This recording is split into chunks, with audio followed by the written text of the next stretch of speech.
About 100 people a day die on the road in the US. If we had 100 people die in a plane crash every day, what would happen to the plane industry? It's not something you can take lightly. It's not something you can take for granted, but it's also something that we can't stop talking about. Hopefully as they're driving, that little memory of him kind of makes them think things can happen quickly. Safe means seatbelts are for everyone, but we also focus on distracted teen driving since a lot of teens do get in crashes. We try to push out the message that this is one of their #1 risks. They need to take it seriously. We've done multiple videos on the school news. We post to Twitter regularly. We do announcements at assemblies. We have our safe pledges during Husky halftime, and we always have meetings and kind of plan for the future of what we want to do.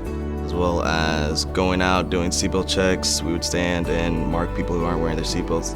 They see their peers and their classmates doing this, and they realize it's not just something like the teacher wants us to do it. It's well, our classmates believe it too, maybe we should hop on board with this idea.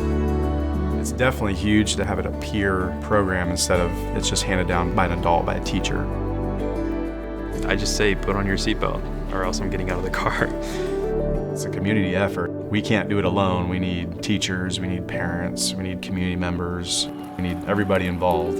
You do have your basic foundation of what safe is. To be truly effective, you have to build it around your community.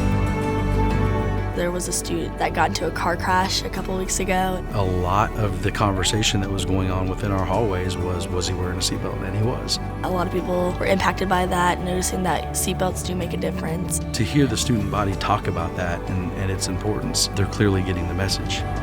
It's a good thing to have in every school. There's a lot of things that Safe Club does that can help students be aware of what they need to really focus on whenever they're driving.